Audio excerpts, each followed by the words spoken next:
of Jesus. Oh, the blood of Jesus. Oh, the blood of Jesus, and it must not suffer loss. It's working. Hey y'all, how you doing? It's another Sunday school lesson today. What's today's date? I don't know. Today's date is May the 5th, May the 9th. May the 9th, 2021. If you're watching this on some other time in the future, let's get this ball of crack-a-lacking. It's Sunday school time. Sunday school, SUNDAY, and all those other letters. Yeah, I'm Elder Walter Jones, by the way. His return is soon to come.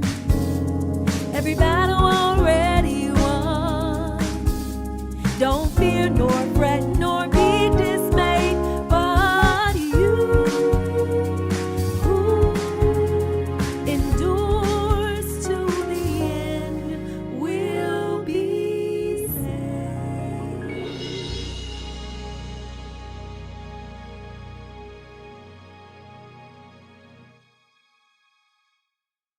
You who endure to the end, you shall be saved. Good evening to you. This is Elder Walter Jones, the Faith Temple Sunday School. We located at 1932 Dewey Avenue in Evanston, Illinois. Quaint church. Not a lot of nice people. We nice people. We should call it the nice church of Evanston.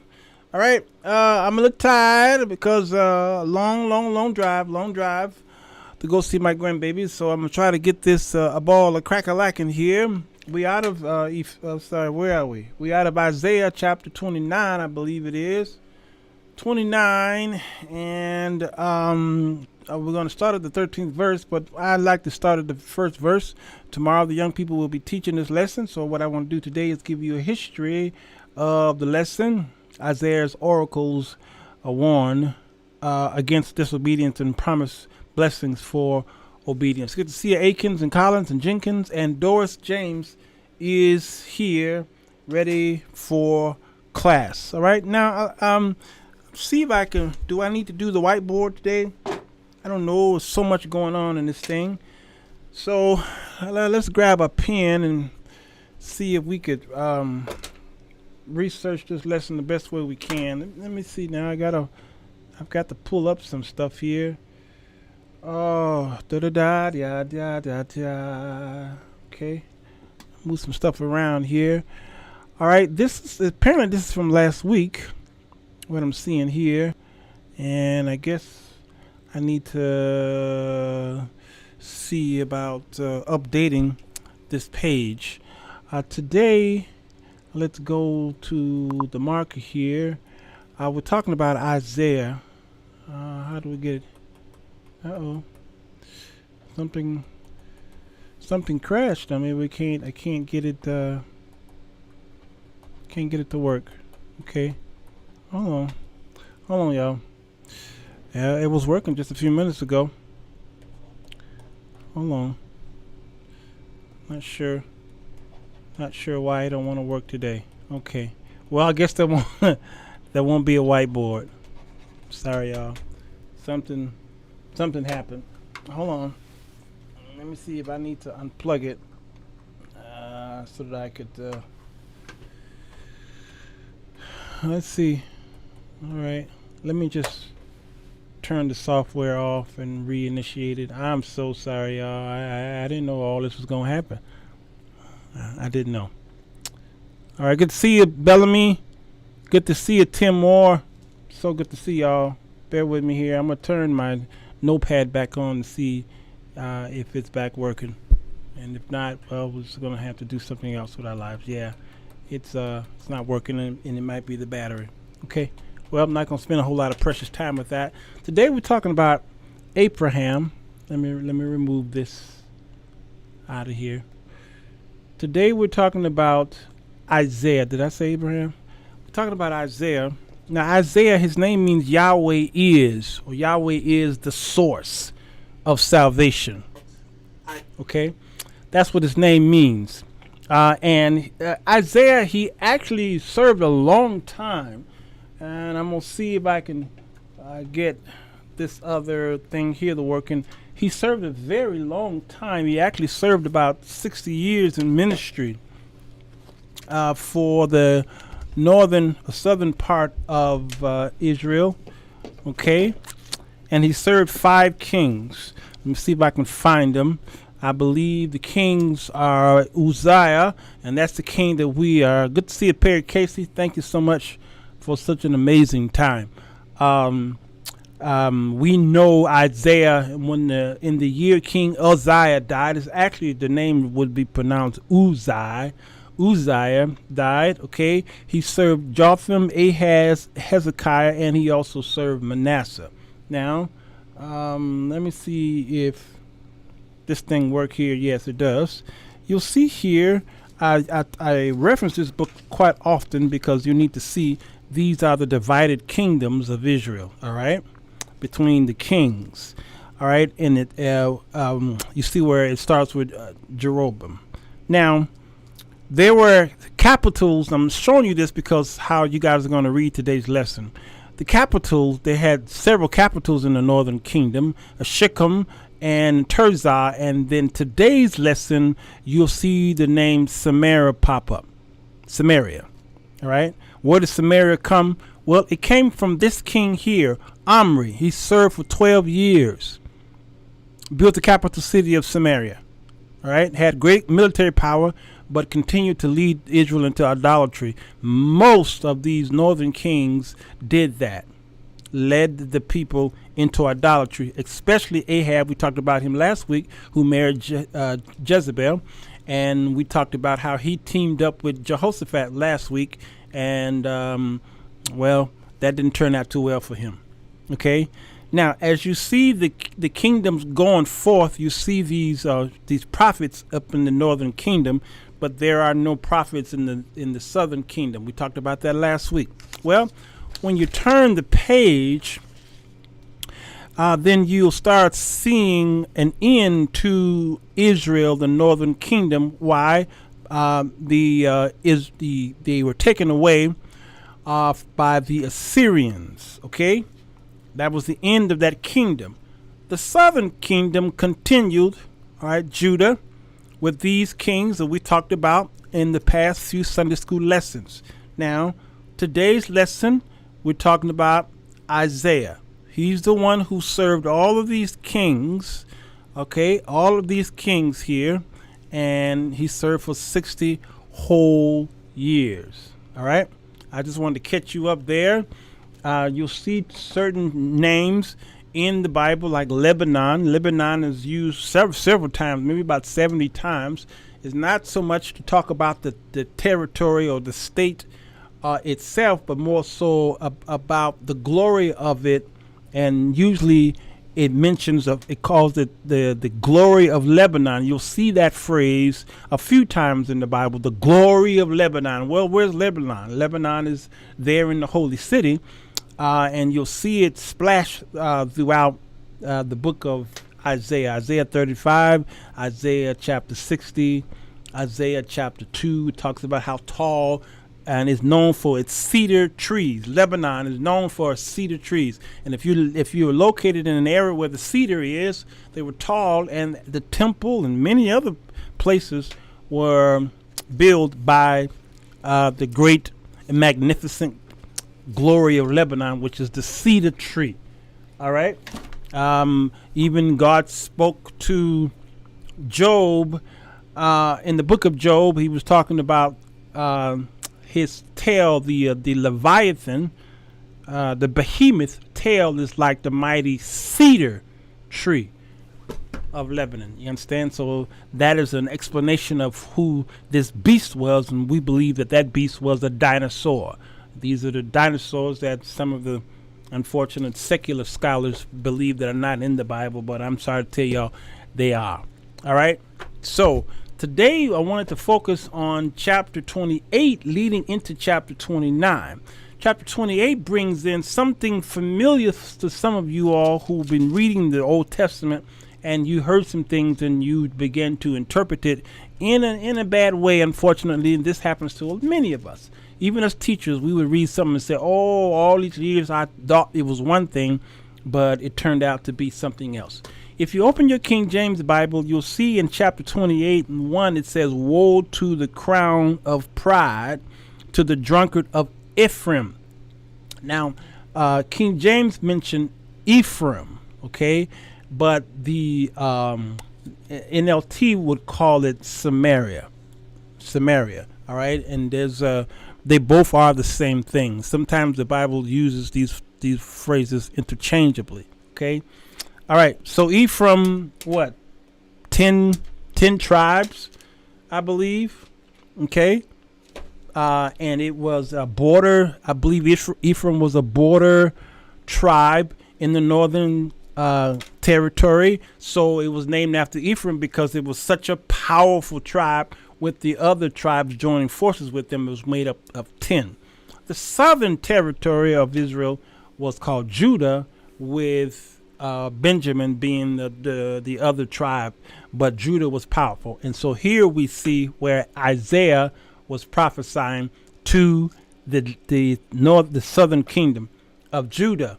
But in the previous chapter of Sunday school, he is bringing up a remembrance of what God did to the northern kingdom of Israel. Sounds familiar? Yes. The United States. Civil War.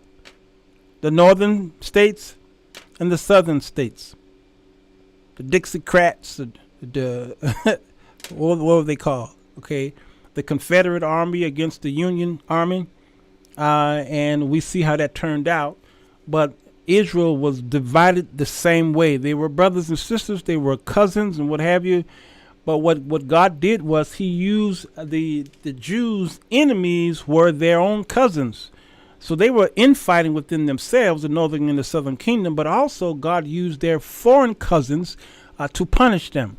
And who were the Assyrians? Who were the Chaldeans? Who were the Babylonians? They were who were the Moabs, the Moabites. Okay, these were the children of Israel. These were they all had the same father, Abraham.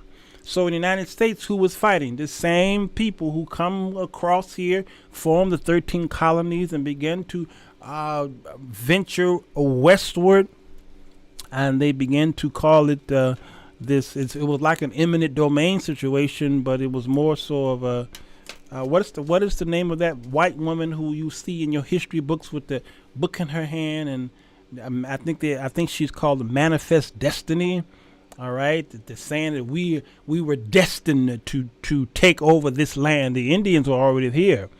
All right, and these colonizers came here, and there were people already established here, and they began to go further and further and further west and try and annihilate the Indians, and then enslave Africans, and then it just was crazy. Well, you will see that in today's lesson or throughout the Old Testament with the haughtiness of the Israelites. Okay? All right, hold on, y'all. Sorry, it was a little warm down here. I got lights everywhere. The haughtiness of the Israelites, thinking that they can do and say whatever they wanted to because they knew that God pretty much was going to take care of them, and no matter what they said. And chapter 28 talks about how they decided to go over into the place where God rescued them from. They went to knock on Pharaoh's door for help, because instead of them leaning on God, they decided to go to Egypt for help. That's it. Manifest Destiny. Same song, different tune. Colonizers versus the indigenous people. Yep, same thing. And God had to punish, like He punished America. He punished the Israelites for the same thing. So this was a message to Samaria. It's so much here that I really wanted to go into. What sorrow awaits the proud city of Samaria? Again, this is Isaiah looking back in retrospect to how God used the Assyrians to handle the northern kingdom of Israel. Sorrow awaits you. The glorious crown of the drunks of Israel. It sits at the head of a fertile valley, but its glorious beauty will fade like a flower. It is the pride of a people brought down by wine, for the Lord will send a mighty army against it. We see who he sent. Like a mighty hailstorm and a torrential rain, they will burst upon it like a surging flood and smash it to the ground. Oh, this proud city of Samaria. Oh, my brother Ephraim, he's just crying over this. It says, the glorious crown of the drunks of Israel will be trampled beneath its enemies' feet. It sits at the head of the fertile valley, but its glorious beauty will fade like flower. Sorry, because of your ignorance, because of your disobedience and your complacency. And God has said the same thing here in America. I believe COVID was a result of it. Now, however, Israel is led by drunks who reel with wine and stagger with alcohol. Does it sound like our politicians today, from the president on down? Absolutely. It also sounds like some of the leaders of our churches. A bunch of drunkards. Their tables are covered with vomit. Filth is everywhere. Who does the Lord think we are? Now watch this part here, because this part here is how we get to some of the people. I'm going to bring up tongues here. I know this is kind of weird to bring up tongues, but this is something that some of you probably never seen before. All right? If you don't know the history, you're deemed to repeat it. Isaiah is going back to the plight of the northern kingdom. He's talking about their haughtiness and their being drunk. And then he begins to repeat their words on how they was mocking God. Here's what he says. I'm going to read it in the NLT so you'll get it, because if you read it in King James, you'll hear stammering tongues and precept upon precept, line upon line. You'll hear that, and then you will get a different interpretation out of it. All right. But when I read it more in plain English, you'll see that this was a mockery that God was using. Who does the Lord think we are? They're asking. Why does he speak to us like this? Are we little children? Have anybody ever chastised you, your parents, your maybe some leaders in your church, or maybe a policeman, maybe the judge or whoever, someone who's high authority over you, and you like, well, you don't even talk to me like I'm a little kid. Why you cooling me like I'm talking to me like an adult? Well, this is how God had to communicate with these people. Why does the Lord think? Who does the Lord think we are? Why does he speak to us like this? Are we little children just recently weaned? He tells us everything over and over. Didn't I tell you when your parents were beating you? Yet the same story I heard my father tell me over and over and over and over again. I got tired of that same story. When I did something wrong, he had to bring up that same story. This is what God was doing. He tells us everything over and over. One line at a time. One line at a time. A little here, then a little over there. That's what that scripture means. Okay? So now God will have to speak to his people through foreign oppressors who speak a strange language. All right? So you don't want to listen to me? No problem. I'm going to bring your abuser in here, and he's going to speak a language to you that you don't understand. It's called the Assyrian language. God has told his people, here is a place of rest. I'm telling you, sit right here. I got you. This is a place of quiet rest. But they wouldn't listen to him. So the Lord will spell out his message for them again. Then he's going to spell it out. Line upon line. One line upon a time. A little here, a little there. So that they will stumble and fall. They will be injured, then trapped, and then captured. They can't understand it. Therefore, listen to the message from the Lord, you scoffers, you scoffing rulers in Jerusalem, that is. You boast. We have struck a bargain to cheat death and have made a deal to dodge the grave. And the coming destruction can never touch us. We good. For we have built a strong refuge made of lies and deception. Therefore, this is what the sovereign Lord says. And in return, look, I'm placing a foundational stone in Jerusalem, a firm. Or now he's giving hope here. He's giving hope. Now, what is the analogy here? You'll see in King James, and I'm gonna get to 29 in a minute, but I want to show y'all some of the history so that it can make things plainer and clearer. And tomorrow, hopefully, when the young folks come forth, he talked about stammering lips in Isaiah chapter 28. And many of us thought that was tongues, and it is. It was tongues. And this is a furtherance of the interpretation of what Paul had. What he did was he brilliantly went back to this story in Isaiah and brought up 1 Corinthians 14:21, because the speaking in tongues was for the unbeliever. And he brought this up and pushed it here in their faces brilliantly to say that in order to understand something, in order to know that the gift has come, a foreign language will come. Man, this is too much. This is too much. Matter of fact, I'm gonna read it in this book here. What does it say here? The self-indulging leaders despised the prophecies of Isaiah and ridiculed him with gibberish, implying that he was lecturing them with baby talk, stammering lips. For their irreverence and stubbornness, God would send against them a foreign invader, Assyria, whose language would seem to them like gibberish, since they refused God's instruction through the prophets. A foreign conqueror would speak judgment to them in another tongue. Paul quotes this passage in 1 Corinthians 14:21 to explain that one use of the New Testament gifts of tongues and interpretation is that of a sign of warning to unbelievers. Unbelievers. I wish I can go into this, y'all.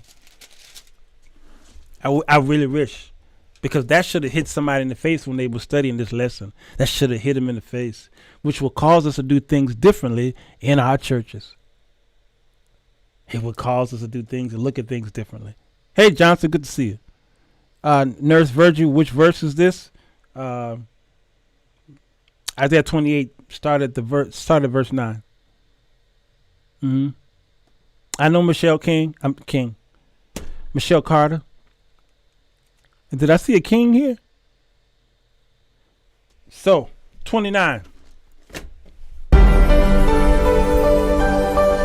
Sorry. Got glorified.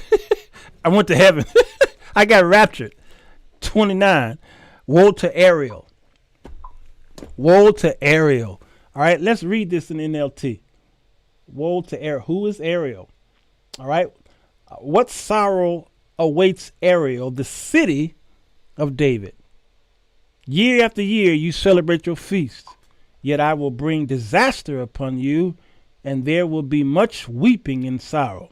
For Jerusalem will become what her name Ariel means, an altar covered with blood. Ooh-wee. I tell you. Jamie, good to see you. Say sad but true. Yeah, that is why I love that chapter 28 so much. It's an eye-opener. It is. And so many read past it. They just go past it and go right to 29. They want, or something else.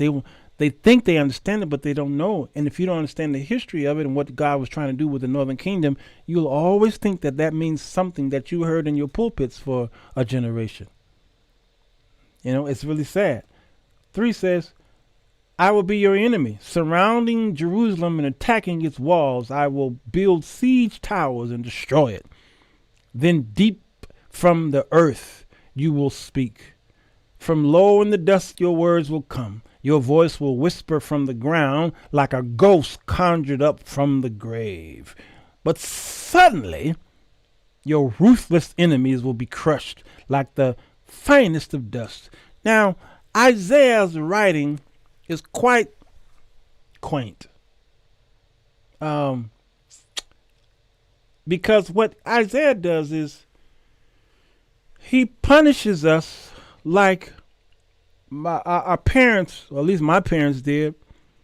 I got a beating, but then my mama went back and, in a sense, licked my wounds. My daddy did the chastising in the house. He's the one that pulled out the belt or the extension cord or a tree limb or what we call a switch, and he did the beating. All right, he was the executioner in the house, and my mama came behind him and just pretty much licked our wounds. God is playing both the father and the mother's job through the writing and the prophecies of Isaiah. He's giving them a warning. I'm telling you not to do this. Speak to them, Isaiah, because they're not listening to me. Speak to them. And I'm telling them that if you don't do this, destruction is coming your way. But if you would serve me, I will bless you, and I will make your enemies your footstool. He kept telling them, I'm going to bless you. I'm going to look after you. Israel will always be a great and mighty nation, and Jerusalem will be called the king, the land of David.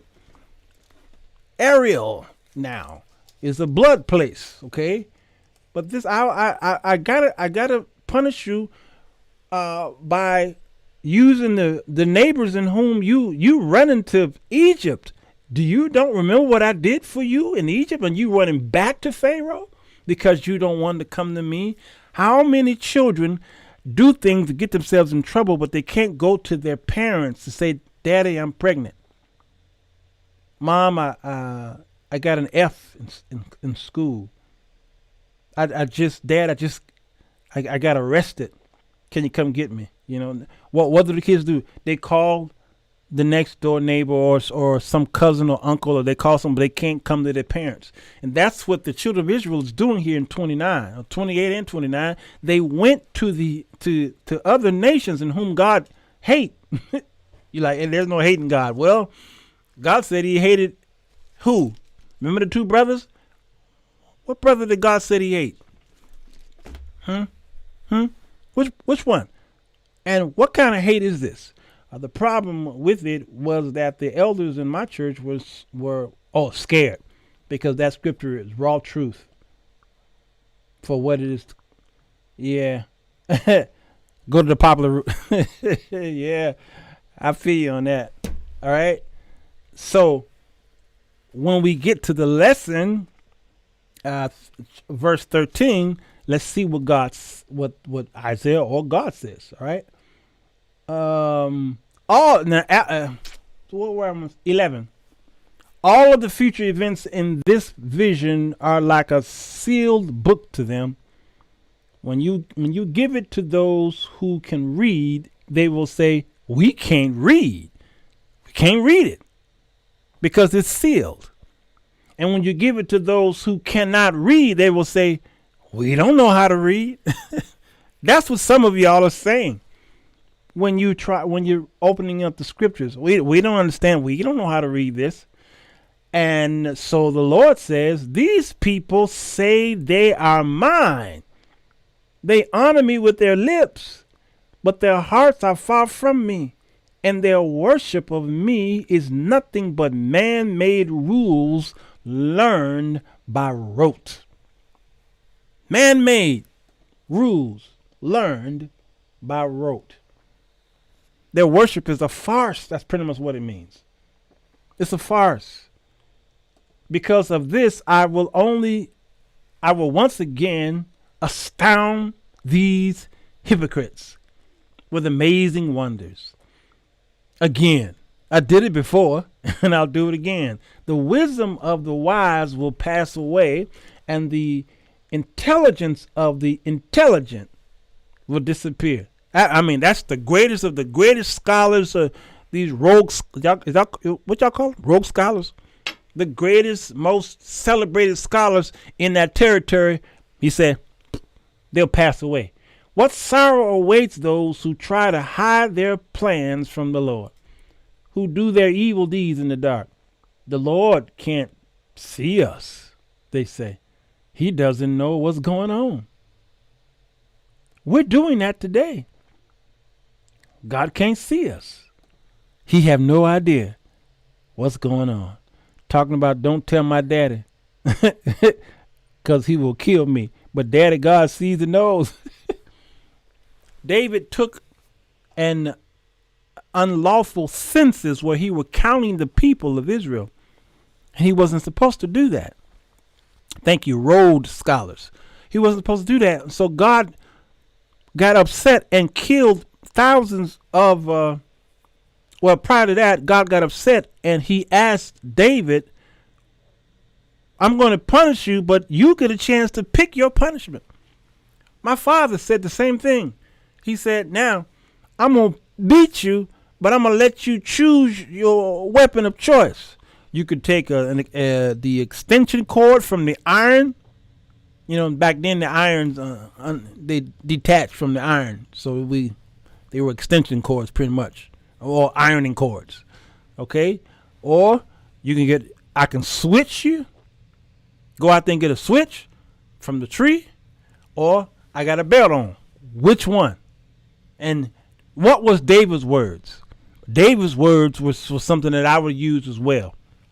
David's words were, God says, you got three choices, whether you want me to punish you or you want your enemies to punish you, or I will bring a famine in the land, okay? One of them three. David said, I would rather my God punish me.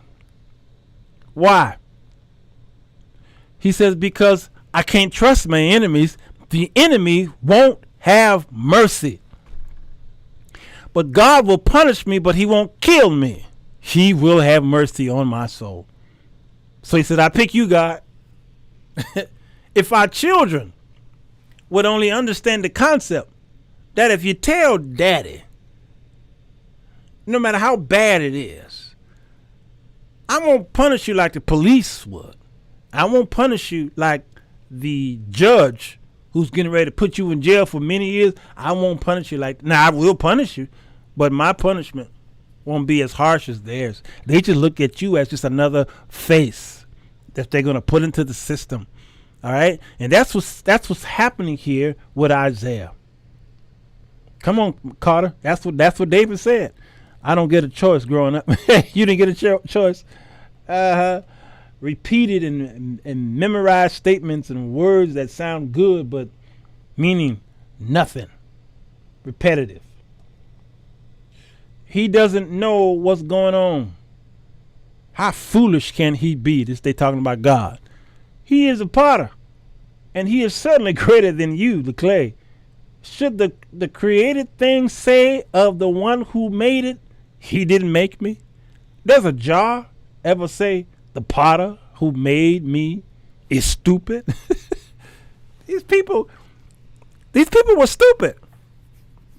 You like, brother, don't say that. The NLT called these people stupid. Read it in the NLT.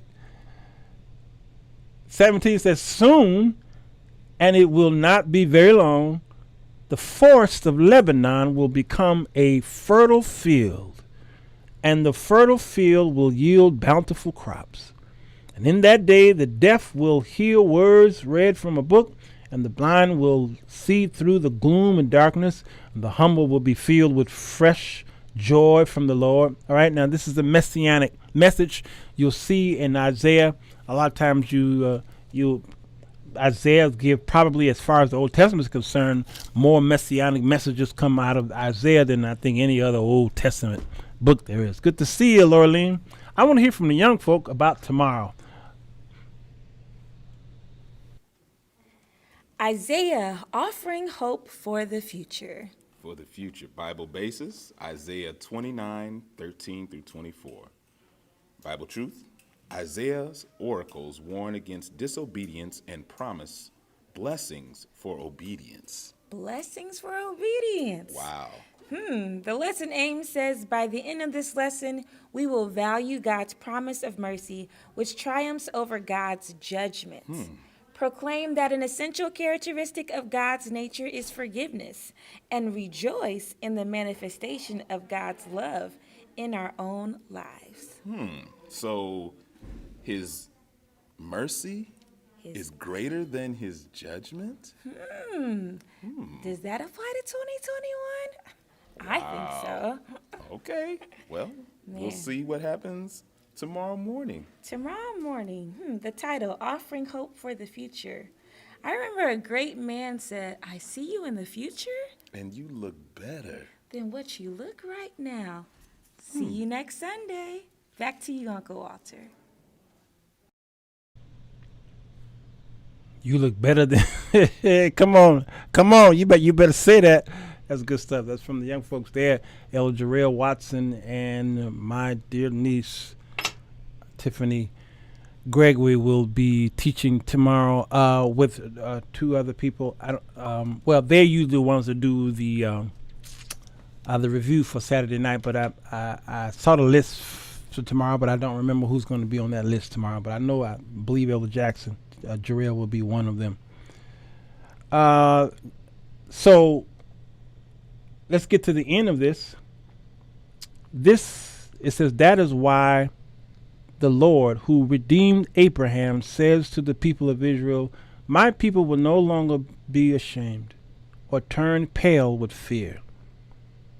For when they see their many children and all of the blessings I have given them, they will recognize the holiness of the Holy One of Jacob. They will stand in awe of the God of Israel. Then the wayward will gain understanding, and complainers will accept instruction. Boy, I tell you, you know, God should do stand up because he can be hilarious. He has an all-seeing eye. Yes, come on. Good to see you, Vivian. Isaiah is the work. Where are you? He laid Jesus out so clean in his chapters that a blind man shouldn't. Come on, Michelle. And this is why the Ethiopian eunuch, I'm often befuddled or baffled by this eunuch who was in the chariot in the carriage reading from Isaiah, and he didn't know who he was reading. Who was that, y'all?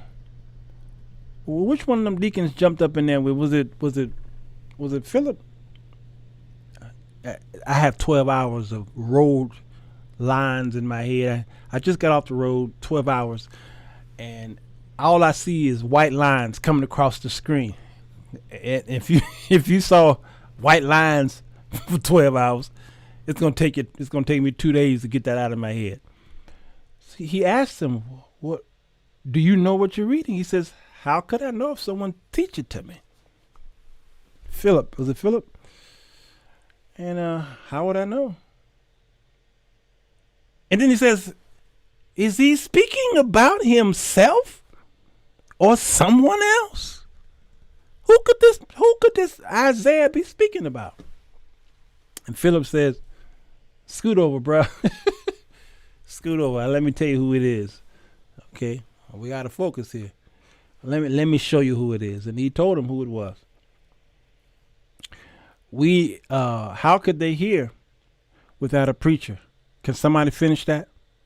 Please finish it for me. All right, go to faithtempleevanston.org and give to the Sunday school, and superintendent will thank you for it. Y'all can tell I'm a little tired. I'm hesitating and I'm stumbling because my body needs to go back to bed. All right, so that's the lesson for tonight. We appreciate you. We'll see you tomorrow morning at 9:30 for the young folks in Isaiah. It's a great, great book. And then the Dream Team will be back next week. Okay, blessed to you, Pastor John Jackson, one of my favorite pastors here in Chicago. You know, I hate that his service is at the same time ours is, because I sure be trying to sneak in on your service while ours going on. How can they preach unless, come on, Carlotta. How can they preach except they be sent? That's it. All right. So there are many people out there who just went, but they weren't sent. Sunday school is marching on.